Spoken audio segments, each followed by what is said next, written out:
12 ஆண்டுகளுக்கு ஒருமுறை குறிஞ்சி பூப்பதை போல் எப்படி அது மக்களுக்கெல்லாம் மகிழ்ச்சி தருகின்றனோ அதே போன்று 12 ஆண்டுகள் ஒரு மிகப்பெரிய ஜனநாயக நாட்டின் பிரதமராக இருந்து சாதனை படைத்த எங்களுடைய தலைவர் நமது மாண்புமிகு பிரதமர் அவர்கள்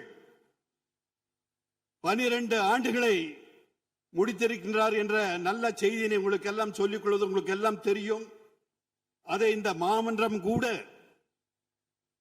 அவருக்கு வாழ்த்து தெரிவித்து நமது மாண்பை பெரிது உயர்த்திக் கொள்ள வேண்டும் என்று நான் ஆசைப்படுகின்றேன். உறுப்பினர் அவர்கள் பேசும் பொழுது 12 ஆண்டுகள் இந்தியாவை ஆளுகின்ற பாஜக மோடி அவர்கள் குறித்து மரியாதைக்குரிய இந்தியாவுடைய தலைமை அமைச்சர் மோடி அவர்கள் குறித்து பேசும் பொழுது பெருமிதம் கொண்டு பேசினார்கள். இந்த அவை அது குறித்து பாராட்டி மாண்பை உயர்த்தி கொள்ள வேண்டும் என்று சொல்வதன் மூலமாக மாண்பு இந்த அவையில் குறைவாக இருக்கிறது என்பதை சொல்லாமல் சொல்கிறாரா என்கின்ற கேள்வியை அப்படி எடுத்துக்கொள்ள வேண்டாம். அவர் தன்னுடைய விருப்பத்தை மன்னிக்கணும் தயவு செய்து. ஏனென்றால் தமிழ்நாட்டுக்கு தேவையான நிதி நான் ஏற்கனவே நம்ம தேசிய கல்விக் கொள்கை 2020 இந்த அரசு மாண்புமிகு அமைச்சர்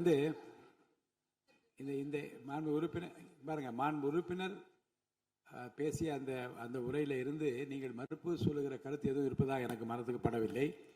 நேற்று நீங்கள் திருவண்ணாமலைக்கு சென்ற செய்தி ஏற்புடையது. அடுத்து மாண்பு உறுப்பினர் பேசிய அந்த பேச்சுகளிலிருந்து எதுவும் பேச வேண்டாம் என்று கேட்டுக்கொள்கிறேன். அதுல ரொம்ப நான் தயவு செய்து மன்னிக்க வேண்டும் என்று நான் நினைக்கிறேன்.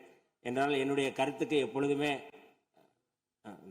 அதுல என்னன்னா, நான் அனைவருக்கும் கல்வி திட்டத்தின் இயக்கத்தின் மூலமாக தமிழ்நாட்டிற்கு நியாயமாக கிடைக்க வேண்டிய 3458 கோடி ரூபாய் ஒதுக்க வேண்டும், அது தர வேண்டும் என்கின்ற கோரிக்கையை தமிழ்நாடு தொடர்ந்து நம்ம கோரிக்கை வைக்கின்றோம். அப்படி அதை மறுக்கின்ற ஒரு அரசு இந்திய ஒன்றிய அரசு அப்படி வழங்கிவிட்டு பேசினால் அதை பற்றி நம்ம பேசலாம். மாண்பு அமைச்சர் ஒன்று சொல்லலாம், பாஜக உறுப்பினர் எங்களுக்காக வாதாடி அதை பெற்றுத்தார்கள் என்று அதுதான் நான் சொல்ல வரேன். அது குறித்து அவர் பேசி இந்த மாண்பை உயர்த்துவதற்கு கண்டிப்பாக